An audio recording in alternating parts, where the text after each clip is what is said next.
Akalain nyo kahapon mga kababayan, imbis na makisimpatya ang mga vlogger ng DDS doon sa 14 na Marines, 10 sa kanila ay nakulong. Ito, agaw eksena ang mga DDS na nag-aaway-away. Mga kababayan, ano kaya po ang kanilang pinag-aawayan? Ayon po dun sa narinig natin, hindi ako nagpunta dito para sa pera. Nagpunta ako dito, libre. Halatado ka masyado. Ibig sabihin, pera po ang kanilang pinag-aawayan, mga kababayan. Ito, panoorin natin.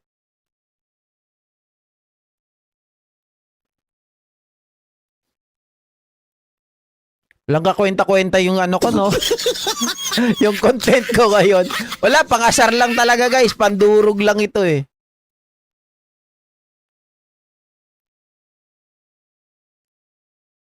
Ayan, oh. Grabe, oh. Oh, nagwawala si ate, oh.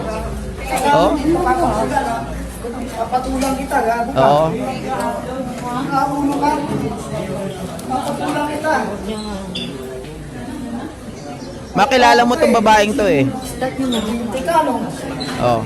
Ako nagpunta ako dito, libre. Para sa bayan ng mamayan. Hindi Oh. ako nagpunta dito para sa pera. Naku po. Oh. No. Actually, guys, kilala ko tong babae na to. Ito yung palaaway na mahilig mangsolsol kapag pumunta ka doon at nakita niya na ikaw po ay pro-admin, mga kababayan. Basta makikita niyo yan sa Senado, yan yung laging nasa eksena. Yung babae na yan, mga kababayan. Lagi yan umiipa, laging nangaaway. Ngayon, siya ang inaaway dahil sabi nito, Papatulang kita, gago ka. oo, Nakaulo ka. Papatulang kita. papatulan kita, JGO ka. Teka, no? Ako nagpunta ako dito, libre. Para sa bayan ng mamayan. Hindi ako nagpunta dito para sa pera. Hoy kuya, wag na kayo mag-video kuya. Nag-aaway na nga eh. Hoy kuya, ikaw kuya. Oh, mga kababayan, ibig sabihin po, may sinasabi dito si tatay na GAGO ka. Ha? Nagpunta ako dito, walang bayad. Nagpunta ako dito, libre. Sabi niyang ganun. Mga kababayan, ibig sabihin pera po ang kanilang pinag-aawayan dito. Mukha kasing ang lumalabas ito opinion ko lang sa mga DDS. Ito mga ito kasi tuwing may mga ganap, lagi silang nandyan. Mukhang may handler ito mga to. Mukhang merong lagi silang pinapatawag, mga kababayan.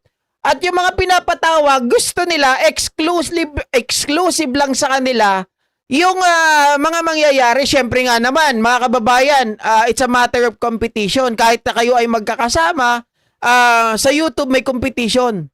'Di ba? Kung sino ang mas maraming views, sino mas maraming scope, siya po ang mas papanoorin. So itong si tatay mukhang nagpunta dito na hindi po sinabihan na kumbaga nakatunog lang siya, 'di ba? Pumunta siya rito na hindi po alam, hindi ni-notify ng mga nandito. So parang nagagalit itong babae na to, mga kababayan. Kaya sabi niya papatulan kita. Mukhang pinagbabawalan si tatay na pumunta rito, na sila lang dapat ang mag-cover noong nangyayari doon sa Las Piñas kahapon, doon sa pagpiyansa ng 14 na ex-Marines, mga kababayan, or Maleta Boys. 'Di ba? Galit na galit si tatay, oh, papatulan daw niya. Mga kababayan, itong babae na to. Palaway talaga tong babae na to, eh. Hindi ko nga lang nakuha yung video niyan sa Senate para mamukhaan nyo. Pero kilalang kilala ko na yan, guys. One of this day na kapag nag-live tayo at kapag napansin ko yung mukha niyan, sasabihin ko sa inyo kung sino yan. Diba? Oh, pumalag talaga si tatay. Binaba niya yung bag niya, guys. Galit na galit talaga. Mapanakit din to. Mapanakit to. Ito yung ano pa eh. May sinabunutan pa to, mga kababayan, doon sa Senate na na pro-admin. 'Di ba? Kasama ng mga pink sinabunutan 'yan. Oh, binaba ni tatay yung bag niya, oh. Talagang nag-ready siya, oh. Oh. Saka, papapatulan ha. Oh. Papatulan kita, gago ka. Oh. Nakaulo ka. Papatulan kita. Alatato ka eh. Start nyo na. Teka, no? Ako nagpunta ako dito, libre. Para sa bayan ng mamayan. Hindi ako Nagpunta ako dito. Libre para sa bayan at mamamayan. Hindi ako nagpunta dito para sa pera. nagpunta dito para sa Oh. pera. Hoy kuya, wag na kayo mag-video kuya. Nag-aaway na nga eh. Nahihiya sila. Wag daw mag-video, mga kababayan. Oh, pera ang pinag-aawayan. Alam niyo sa mga pro-admin, guys, hindi kagaya dito, no? Ito mga to talaga, mga literal eh. Literal, pera ang pinag-aawayan. Simpleng bagay. Biruin nyo kayo magkakasama, kayo-kayo. Naglalamangan. Kayo-kayo. Siyempre lahat gustong kumita. Oh, gusto rin nila kahit wala silang binibigay sa kanila, gusto rin nila na kahit papano makipag-cover dyan. 'Di ba? So sana bilang tao, bilang kasama nyo, kahit hindi nyo sila na-notify at nandyan na, respeto nyo. Pero yung aawayin nyo, palalayasin ninyo, maya naman kayo. Uy. Oh. Kasi matalino at mataas ang nakuhang grado sa exam. Pero naubos yung talino dahil puro travel abroad. Siyempre may confidential funds yari. Mga parang walang mga pinag-aralan, sabi ni Ma'am Edith Atinaya. Mga kababayan, mga ka-GPnatic, sa totoo lang, hindi natin titingnan yung ano rito, no, yung pinag-aralan ng tao. Kasi may mga kakilala ako dyan nakatapos naman ng mga pag-aaral. No? Kaya lang talaga iba yung nag-i-impluwensya pag naging DDS ka eh. 'Di ba? Iba talaga yung nagiging asal mo eh. Kung makita mo lang guys, meron pa dito kahapon na nakita ko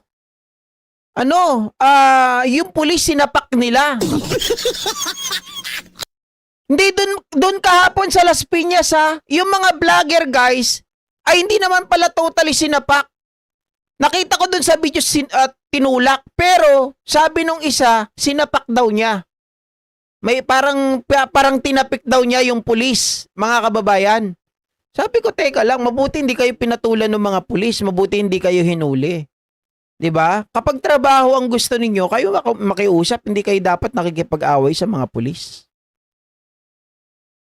Kung gusto niyo kumita, kung gusto niyo magkaroon ng scope, kung magkaroon ng content, makisama kayo. Thank you po sa mga taga Davao na nakaka-appreciate ang proyekto ni PBBM at handang magsabi ng katotohanan na si PBBM ang may proyekto at hindi si Sara Lustay. Ma'am Rosaline Yamasaki, hello po. Yan ba yung baklang umihiling ng lindol? Yes! Ito yung mga kababayan, bata pa to. 'Di ba? Yan yung humiling ng lindol, sabi niyang ganoon, mamatay na tayong lahat. Lindolin na tayong lahat. O kita mo biglang nilindol yung Mindanao. Kaya nagkaroon ng lindol, siyang humiling nun eh. Pero ang point dito guys, ano ba ang pinag-aawayan nila? Bakit sila nag-aaway-away? Pera. Pera guys. 'Di ba? Mukhang yung si tatay ay hindi po nila tropa.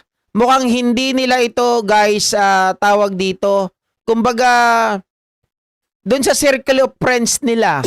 'Di ba? Kasi may mga handler yan eh. Kita nyo, lagi silang kapag merong mga eksena, lagi silang nandun. Meron niyang mga GC. Ibig sabihin mga kababayan, may siguro hindi nila kagrupo, 'di ba? Makakaagaw pa doon sa kanilang doon sa kanilang mga scope. Ang gusto nila sila lang po ang mag-video, sila lang po ang mag-content doon. Hindi po nila tanggap na nandun si tatay. 'Di ba? Alam ni tatay yung galawan nila. Sabi ni tatay, hindi ako nagpunta dito para sa pera, nagpunta ako dito para sa bayan at mamamayan.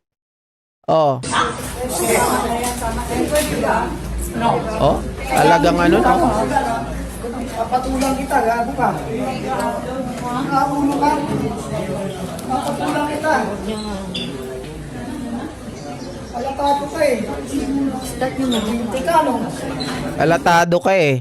So, mga ka-JP Natics, kung dito pa lang, mabababa pa to ha, kumbaga maliliit na tao pa to, pinagtatalunan na nila ay yung pera, 'di ba?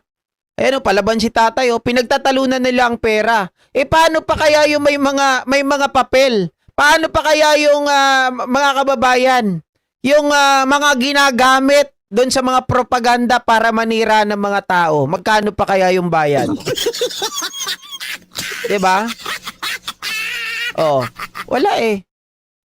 Biruin nyo. Anong mga comment dito? Sabi rito, kapansanan talaga sa utak maging DDS. Ganyan talaga sila, masanay na kayo. Pag DDS, asong buwang talaga. Kahit zombie, hindi kakainin ang utak ng mga DDS.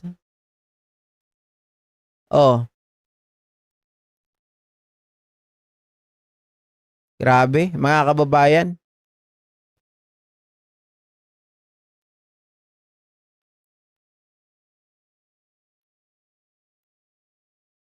Nandito rin pala si Ma'am Eva Hernandez, si RJ Angeles. 2,000 yung comments, di natin mabasa lahat eh. Pero pag nasa cellphone, mabilis eh. Ayun dahil sa pera nag-aaway, ha ha ha, paldo. Nagsisisihan na sila. Di ba tungkol talaga sa pera eh. Alam na may pera pala sa pagpunta. Mga kababayan, ibig sabihin talaga, yung mga event na yan, di ba? Yung mga event na yan ay meron talagang pera. Meron talagang budget. Di ba? Kasi gusto kasi ng kampo ng mga DDS, ng mga handler, siguro, mga kababayan, para ma-spread yung nangyayari. Di ba? Maraming makaalam. Kaya pinapatawag tong mga vlogger na to. Etong si tatay, mukhang hindi siya kasama sa grupo. Di ba? Mukhang siya po ay, kumbaga mga kababayan, wala siyang grupo. Di ba? Out siya. Outcast. Etong si tatay. Ayaw siyang tanggapin. Bakit ka nandito? Di ka naman pinapupunta rito. You are not invited. 3K yan bigayan. May nagbubulsa, di nila alam. Confidential ba? Diba? Ayan. Grabe. Tumatawag si Kuya Padoy. Kayo na nga lang ang nagsasama-sama, nag-aaway-away pa. Sisihan na. Ay, nabuking, nagrally sila dahil nabibigyan sila ng pera. Pera po, mga kababayan. Pera talaga ang kanilang mga pinag-aawayan. Yung mga tao na hindi yan pupunta dyan. Kasi katulad nyo, tingnan nyo ako mga ka-GP Natics. Bakit sa bahay lang ako? Bakit? Kanyo? Kumikita naman ako sa bahay. Hindi ko kailangan magpunta sa lansangan. Hindi ko kailangan pumunta. Pupunta lang ako sa labas pag trip ko. 'Di ba? Pag pumunta ako ng Maynila, saka lang ako pupunta. 'Di ba? Yung trip ko lang talaga na wala akong may content, saka ako pupunta ng labas. Saka ako pupunta sa lansangan.